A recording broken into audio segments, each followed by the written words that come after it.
निराधार योजनेअंतर्गत जी वयाची अट आहे पात्रता ती 18 वर्षापासून सुरू करावी। 18 वर्षाचा दिव्यांग झाला की त्याला संजय गांधी निराधार योजनेचा लाभ दिला पाहिजे। जी उत्पन्नाची अट आहे ती सध्या 50,000 आहे, म्हणजे 4,000 रुपये महिना। 4,000 रुपये महिना काय आता किमान 1 लाख रुपये वार्षिक उत्पन्नाची अट असली पाहिजे। आपली प्रमुख मागणी अशी आहे की प्रत्येक जिल्ह्याचं जे बजेट असतं, जो कृती आराखडा असतो, जिल्हा नियोजन कृती आराखडा, या जिल्हा नियोजन कृती आराखड्यामध्ये दिव्यांगांसाठी 1% बजेट राखीव ठेवलं पाहिजे। आणि 1% जर बजेट राखीव ठेवलं 1% तर ते करोडो रुपयाच्या घरात जाईल। या प्रमुख मागणीसाठी छत्रपती संभाजीनगर जिल्हाधिकारी कार्यालयासमोर आपण 1 दिवसीय लक्षवेधी धरणे आंदोलन आज करत आहोत। आपला उद्देश हा आहे, बच्चू भाऊंचा उद्देश हा आहे की आज आपलं नागपूर हिवाळी अधिवेशन सुरू आहे। नागपूर हिवाळी अधिवेशनामध्ये संपूर्ण महाराष्ट्राच्या जनतेचे कल्याणाचे निर्णय, विकासाचे निर्णय, भल्याचे निर्णय नागपूरच्या हिवाळी अधिवेशनामध्ये सुरू आहेत।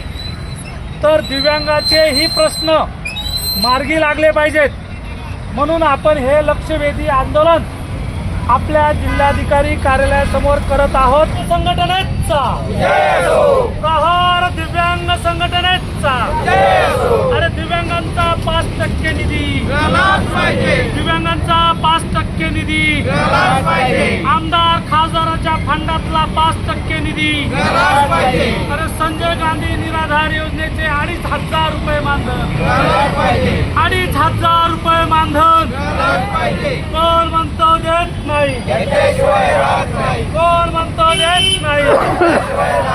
अपना भिड़ो, अपना भिड़ो। प्रहार अपंग संघटनेचा, प्रहार अपंग संघटनेचा, अपना भिड़ो।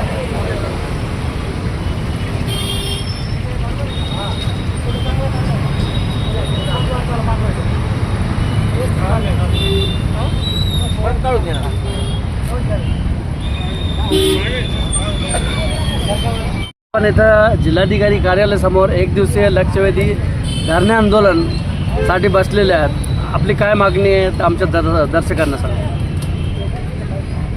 प्रहार दिव्यांग क्रांती संस्थापक माजी राज्यमंत्री बच्चू कडू यांच्या नेतृत्वाखाली यांच्या आदेशानुसार आज छत्रपती संभाजीनगर जिल्हाधिकारी कार्यालयावरती प्रहार अपंग संघटनेचं लक्षवेधी 1 दिवसीय धरणे आंदोलन सुरू आहे। आमच्या प्रमुख मागण्या अशा आहेत की आमदार आणि खासदार यांच्या फंडातील 5% निधी दिव्यांगांच्या कल्याण आणि पुनर्वसनासाठी खर्च झाला पाहिजे। संजय गांधी निराधार योजनेचे 2,500 रुपये मानधन सर्व दिव्यांगांना समान मिळाले पाहिजेत। त्यासोबत संजय गांधी निराधार योजनेची वयोमर्यादाची जी अट आहे ती 18 वर्षापासून सुरू असली पाहिजे आणि 50,000 रुपयाची उत्पन्नाची अट आहे ती उत्पन्नाची अट 1 लाख रुपये करावी। या प्रमुख मागणीसाठी जिल्हा नियोजन बजेटमधून दिव्यांगासाठी 1% निधी राखून ठेवला पाहिजे आणि हा राखून ठेवलेला निधी प्रत्येक मार्चपूर्वी खर्च केला पाहिजे।